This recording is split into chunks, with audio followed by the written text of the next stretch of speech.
$1.4 billion Powerball drawing just a few minutes away. It's the fourth largest Powerball jackpot ever and sixth largest U.S. lottery prize in history. And even though you'll take home hundreds of millions of dollars if you win, financial experts say be prepared for a huge tax bill as well. The state rates, we have New York State, New Jersey State, Connecticut, those are not that different. Connecticut's probably a couple points lower. Jersey and New York are kind of the same. It's the New York City residents that get higher rates because you have the city income tax on top of the state. That is unfair. I know. I will not be double dipped on my Powerball winnings. Your odds of winning, by the way, are the same as they always are.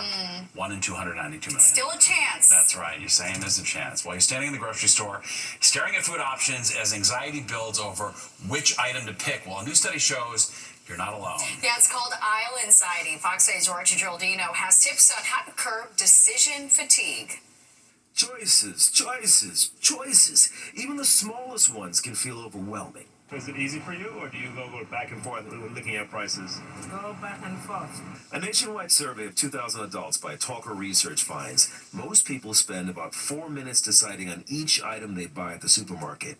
Many say shopping feels like an investment, especially for products tied to health, wellness, or those that have a long shelf life. The numbers tell the story. 41% of us admit we second-guess half the choices we make in a day. More than a quarter say even the simplest decisions leave us stressed. And at the supermarket, the average shopper spends about 4 minutes debating each item in the cart. Everything feels like it's so absolute, like as if the next decision is like the final decision, as if you'll never have another one again. Dr. Peter Economou says decision anxiety doesn't just waste time. When people are having this constant anxiety, like the ping pong match or volleyball match inside their head, it will lead to increased cortisol. And cortisol is a stress hormone, and that stress hormone can create physical symptoms such as cardiovascular issues, hypertension, definitely sleep issues. 40% of consumers say they research food products more today than they did 5 years ago. More focus on labels that promise healthier for you, or non-toxic, or clean, or no added sugar. I'm very conscious about environmental things, about composting, about the carbon footprint. You ever find yourself in the supermarket just staring at a label like it's a test? You're not alone.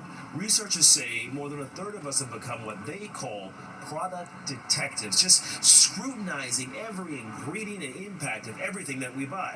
So how do you stop second-guessing yourself? We don't just brush our teeth when we have a cavity. I'm suggesting people meditate regularly. And if you do, you will notice over time that when you go into the supermarket, you will feel a little less stressed. So before your next trip to the grocery aisle, take a deep breath, clear your mind, and remember, not every choice is pivotal. Duarte Geraldino, Fox 5 News. Yeah. Wow. Try telling that to my wife when I come home with the non-organic cheese. Oh, no. Oh, it's How pivotal. could you? Yeah, I get a stern talking to every time. All right, well, Gen Z says stop using LOL ASAP. They say the term has got to go. Why the slang is now seen as a texting crutch. And Nick is here with a check of the forecast. Hey, Nick. Yes, what always becomes old becomes new again down the road, too. So remember that. All right, speaking of old and new, well, this was a beautiful day here. We're going to have some new changes coming to our weather. That's the shower threat. Still, again, we need some real serious rain. We'll talk about that when the 10 o'clock news returns.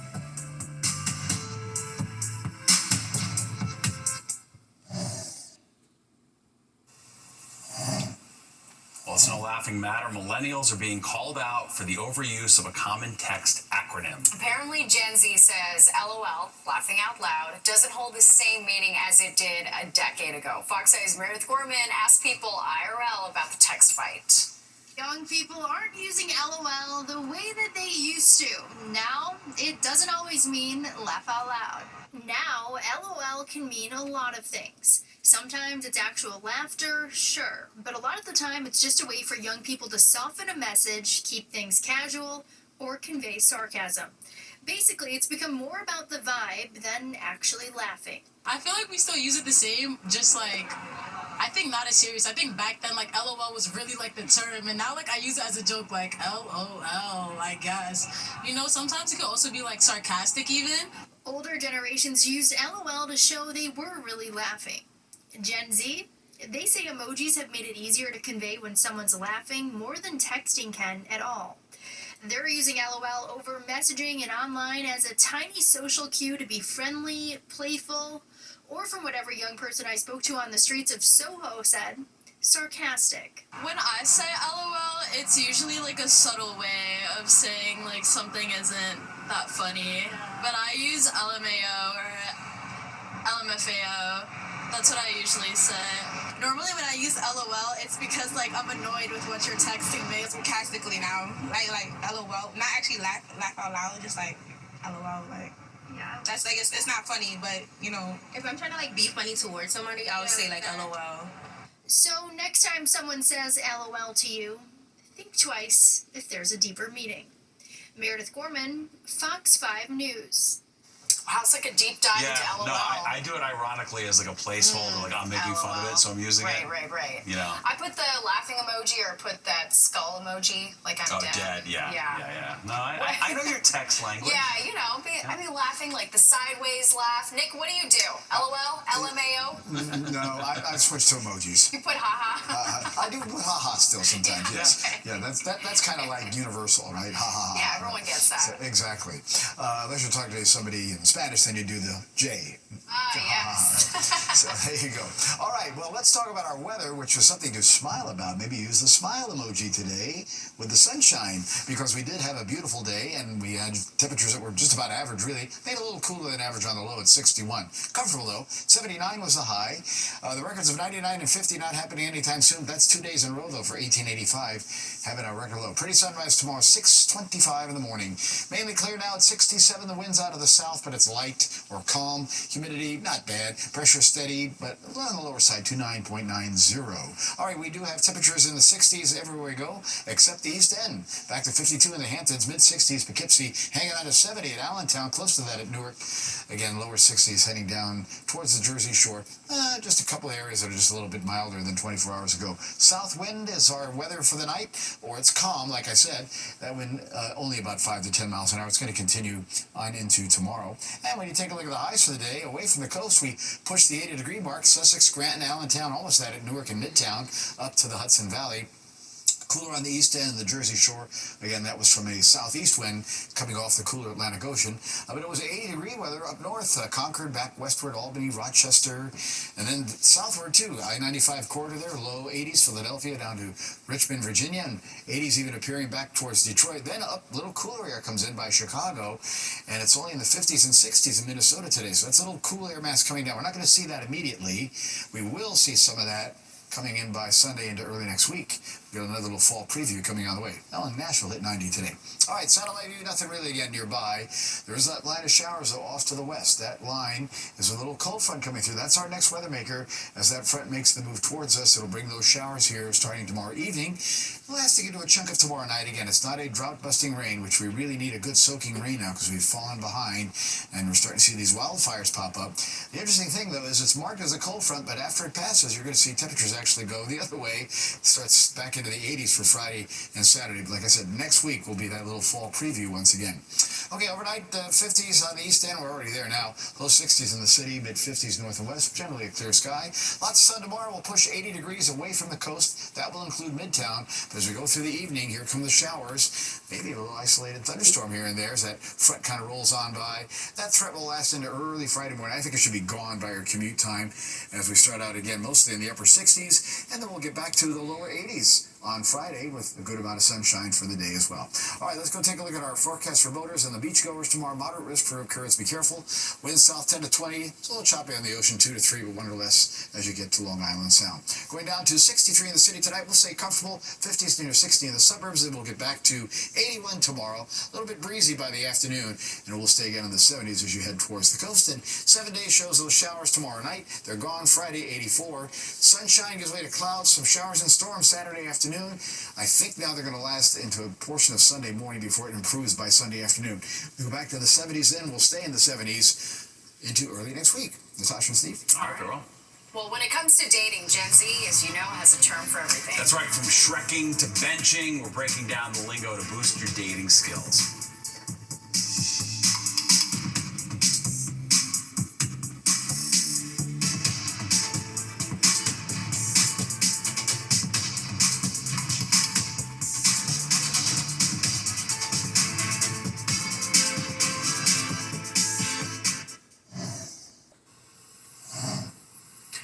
and New Jersey become two of the top states when it comes to sports betting in the U.S. A new report by the Online Betting Guide ranks them just behind Nevada, which, of course, had a huge head start when it comes to betting. New Jersey averages more than $1,300 wagered per year per resident. New York is next with an average of $1,100 per resident per year as of last year. That's every person. Yeah, it's pretty crazy. Who do nothing, and I think the people are betting 20 grand. It's That's kind a of lot wild. of people Yeah. betting. Well, a Penn Station bar that's been closed for 6 years is finally serving customers again. Track's Raw Bar and Grill just reopened, but it's now located at Grand Central Madison. It's the Transit Hub's first major retail operator. The first location was in Penn Station for almost 20 years before closing back in 2019. All right, well, when it comes to dating, Gen Z has a term for pretty much everything these days. Yeah, from shrekking to benching, Fox 8's Kendall Green breaks down the lingo you should know if you want to be part of the conversation. Well, you know, we're hopeful our marriage will work out. It's been 61 years. Okay. So it's still a little iffy. Dana and Julia admit they're not dating experts, but they do understand dating terms. My requirement was it has to be taller than me, and he was 6'2". Luckily, Dana met that bar, and since then... Going steady. Going steady? Okay. That was big. So they've been pinned for years. If you were a fraternity member like I was, if you went out with a girl, you gave her your fraternity pin, and then they were I have your necklace. pinned. But those who aren't pinned, namely Gen Z, they're literally defining their own dating terms, where you probably need a glossary to follow. Real terms. They're Gen Z dating terms. Shrekking. Shrekking is looking ugly like Shrek to try to discourage dating. It really means instead of focusing only on appearance, it values personality, kindness, and connection. Actually, I think that's moving in the right direction. Yeah. I think that's a positive term. Benching. When you take a girlfriend and you lift her up 3 times like this.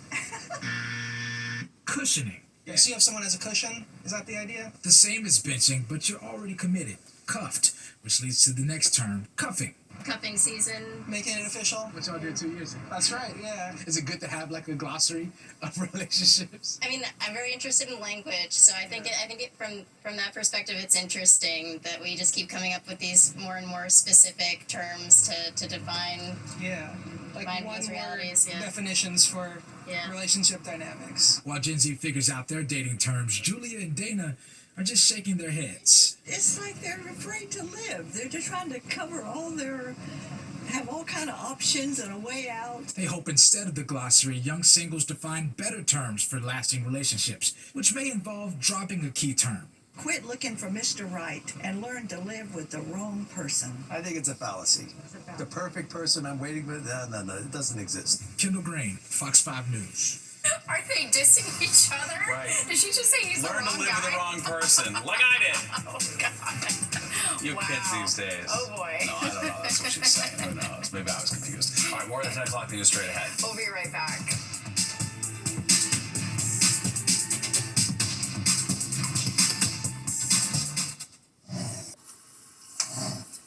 All right, tennis fans getting quite the gift tomorrow. The U.S. Open offering free admission to the grounds during the day session.